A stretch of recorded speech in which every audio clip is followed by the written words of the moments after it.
Shalom YouTube, you're listening to The Financially Savvy Chick. So today I want to talk about how governments can no longer blame inflation on energy anymore. Back at the end of February of 2023, the price of oil, Henry Hub and ICE natural gas, aluminum, copper, steel, corn, wheat, and Baltic Dry Index fell below 2022 levels back in February. The Supply Chain Index and the Global Supply Demand Balance, published by Morgan Stanley, has declined to September 2022 levels. However, the latest inflation readings hugely suggest that governments can no longer blame inflation on Putin's war or the so-called supply chain disruption anymore. We already knew this. Gas prices were increasing before Ukraine and Russia even went at it. Printing money above demand is the only thing that makes price rise in unison. If a price rises due to generous reasons, but the quantity of currency remains equal, all other prices do not rise. A PCE index of 4.5% in January of 2023, with all the main commodities below the January 2022 levels, show how high inflation pressures are. Inflation is accumulated, and the narrative is trying to convince us and the world that bringing down inflation from 8% to 5% in 2024 will be a success. This is not going to happen. Please don't get your hopes up. If you hear or see these reports out, inflation is not coming down. I don't care if anybody telling you inflation is coming down, they're lying to you. It would be a massive destruction of more than 20% of purchasing power of citizens from inflation in the period. However, rate hikes are not enough. Broad-based money growth needs to come down rapidly. So far in the U.S., broad money growth is flat and has declined to more reasonable levels in December of 2022.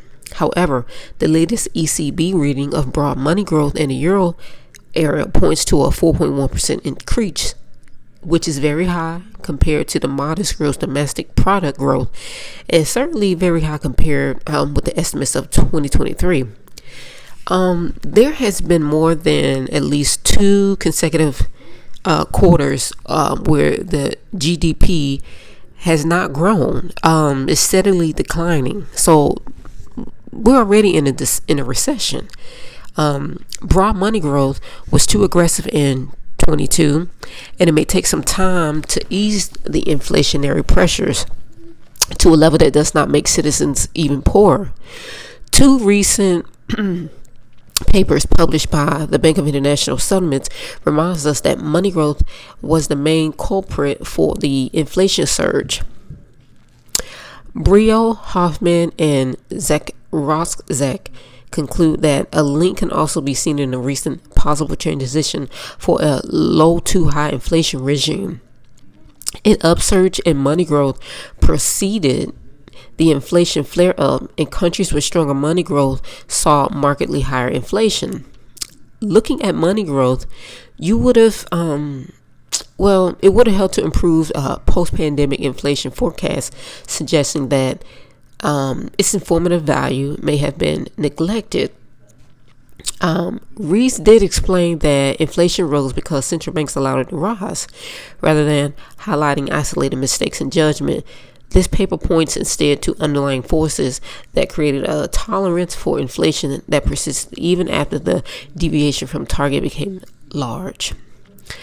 Pretty much the supply chain and Ukraine war excuse is going to vanish because inflation remains too high, and many market participants want rate cuts and money supply growth to see higher markets with multiple and valuation expansions. However, that's not going to happen. Rate cuts are very unlikely in this scenario, and central banks know that they have caused a problem that will take more time than expected to correct. Governments cannot expect inflation to correct when public spending is rising, which means higher consumption of new monetary units via deficit and debt. So what we have here now is that citizens are suffering these inflationary pressures via weakening real wage growth added to a much higher cost of living, as the prices of non-replaceable goods and services, education, healthcare, rents, and essential purchases are rising much faster than the headline CPI suggests. We're already in hyperinflation. Once you reach prices over 300%, you're already in hyperinflation. They just don't want the public to freak out. We are all poor, and the headline is slightly lower. The CPI does not mean lower prices. It just means a slower pace of destruction of the purchasing power of currencies. The fiat dollar is done, okay? What you guys need to start doing is researching how you can place your fiat currency, okay, the money that you do have, into tangible assets, whether that's purchasing land, purchasing silver or gold. I'm not a financial advisor. I'm not giving you financial advice. I'm just telling you what you could do. This is just my opinion based on my own personal research.